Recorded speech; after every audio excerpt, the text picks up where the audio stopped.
ଭଗବାନ କୃଷ୍ଣଙ୍କ ମୃତ୍ୟୁ ରହସ୍ୟ।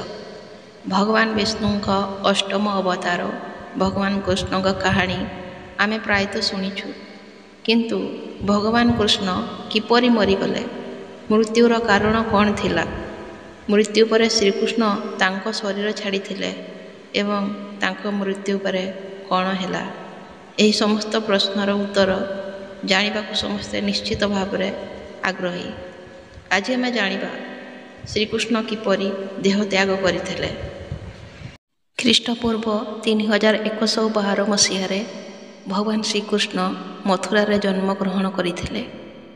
ତଥାପି ତାଙ୍କର ପିଲାଦିନ ବୃନ୍ଦାବନ, ବର୍ଷାନା, ନନ୍ଦଗାଁଓ, ଗୋକୁଳ ଏବଂ ଦ୍ୱାରକା ଇତ୍ୟାଦି ସ୍ଥାନରେ ଅତିବାହିତ ହୋଇଥିଲା। କୁହାଯାଏ ଯେ ମହାଭାରତ ଯୁଦ୍ଧ ପରେ ଶ୍ରୀକୃଷ୍ଣ ଦ୍ୱାରକାକୁ 36 ବର୍ଷ ଶାସନ କରିଥିଲେ ଏବଂ ପରେ ସେ ତାଙ୍କ ଶରୀର ଛାଡ଼ିଥିଲେ। ସେତେବେଳେ ତାଙ୍କର ବୟସ 125 ବର୍ଷ ଥିଲା। ବାସ୍ତବରେ ତାଙ୍କ ମୃତ୍ୟୁ ପଛର କାରଣ ହେଉଛି ଦୁଇଟି ଅଭିଶାପ। ଆସନ୍ତୁ ସେ ବିଷୟରେ ଜାଣିବା। କୁହାଯାଏ ଯେ ମହାଭାରତ ଯୁଦ୍ଧ ପରେ ଯେତେବେଳେ ଦୁର୍ଯ୍ୟୋଧନ ଏବଂ ତାଙ୍କର ସମସ୍ତ ଭାଇ ମରିଗଲେ, ତାଙ୍କ ମା ଗାନ୍ଧାରୀ ଅତ୍ୟଧିକ କ୍ରୋଧିତ ହେଲେ। ଯୁଦ୍ଧକ୍ଷେତ୍ରରେ ଗାନ୍ଧାରୀ ଅଭିଶାପ ଦେଲେ 36 ବର୍ଷ ପରେ ଶ୍ରୀକୃଷ୍ଣଙ୍କ ମୃତ୍ୟୁ ହେବ।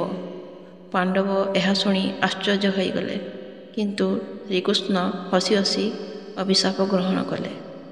ଏହାପରେ ସେ ଠିକ୍ 36 ବର୍ଷ ପରେ ମୃତ୍ୟୁବରଣ କଲେ। ଭାଗବତ ପୁରାଣରେ କୁହାଯାଇଛି ଯେ ଥରେ ଶ୍ରୀକୃଷ୍ଣଙ୍କ ପୁଅ ଶାମ୍ବ ଦୁଷ୍ଟାମି କରିବାକୁ ଚିନ୍ତା କରିଥିଲେ। ଶାମ୍ବ ନିଜ ସାଙ୍ଗମାନଙ୍କ ସହିତ ନିଜକୁ ସ୍ତ୍ରୀ ଛଦ୍ମବେଶ କରି ସାଧୁମାନଙ୍କୁ ଭେଟିବାକୁ ଯାଇଥିଲେ। ସାଧୁମାନଙ୍କୁ ସେ ଗର୍ଭବତୀ ବୋଲି କହିଥିଲେ।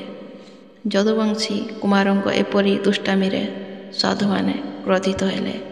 ସେମାନଙ୍କୁ ଅଭିଶାପ ଦେଲେ ଯେ ସେମାନେ ଏକ ଲୁହା ତୀର ଜନ୍ମ ଦେବେ, ଯାହା ସେମାନଙ୍କର ସମଗ୍ର ପରିବାରକୁ ଧ୍ୱଂସ କରିବ। ଏହି ଅଭିଶାପ ଶୁଣିବା ପରେ ଶାମ୍ବ ଭୟଭୀତ ହୋଇଗଲେ। ସେ ସଙ୍ଗେ ସଙ୍ଗେ ଉଗ୍ରସେନଙ୍କୁ ପୁରା ଘଟଣା କହିଲେ। ଅଭିଶାପରୁ ମୁକ୍ତି ପାଇବା ପାଇଁ ଉଗ୍ରସେନ ଶାମ୍ବକୁ ତୀରର ପାଉଡ଼ର ତିଆରି କରି ପ୍ରଭାସ ନଦୀରେ ଭସାଇବାକୁ କହିଥିଲେ। ଶାମ୍ବ ମଧ୍ୟ ଏହିପରି କରିଥିଲେ। ଏହାପରେ ଉଗ୍ରସେନ ରାଜ୍ୟରେ ଏହି ଆଦେଶ କଲେ ଯେ ଯାଦବ ରାଜ୍ୟରେ କେହି କୌଣସି ପ୍ରକାରର ବିଷାକ୍ତ ପଦାର୍ଥ ବ୍ୟବହାର କରିବେ ନାହିଁ, ଉତ୍ପାଦନ କରିବେ ନାହିଁ କିମ୍ବା ବିତରଣ କରିବେ ନାହିଁ। ଏହି ଘଟଣା ପରେ ଦ୍ୱାରକାଠାରେ ଅନେକ ଶୁଭ ସଂକେତ ଦେଖିବାକୁ ମିଳିଥିଲା।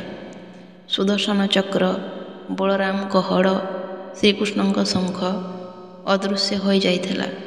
ଧୀରେ ଧୀରେ ସେଠାରେ ପାପ ଓ ଧର୍ମ ବଢ଼ିବାକୁ ଲାଗିଲା। ସବୁ ନଗରବାସୀ ମଦିରା ସେବନ କରି ନିଜ ନିଜ ମଧ୍ୟରେ ଯୁଦ୍ଧ କରି ମରିବାକୁ ଲାଗିଲେ।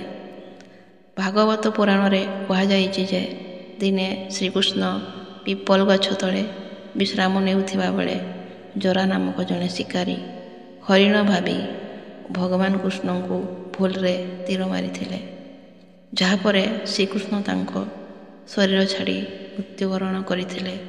ବାସ୍ତବରେ ଏହି ତୀରରେ ସମାନ ଲୁହା ତୀରର ଏକ ଅଂଶ ରହିଥିଲା, ଯାହା ଉଗ୍ରସେନଙ୍କ ପରାମର୍ଶରେ ଶାମ୍ବ ପାଉଡ଼ର କରି ନଦୀକୁ ଭସାଇଥିଲା। ଏହିପରି ଗାନ୍ଧାରୀଙ୍କ ଅଭିଶାପ ଅନୁଯାୟୀ ସମସ୍ତ ଯଦୁବଂଶ ଧ୍ୱଂସ ହୋଇଥିଲା।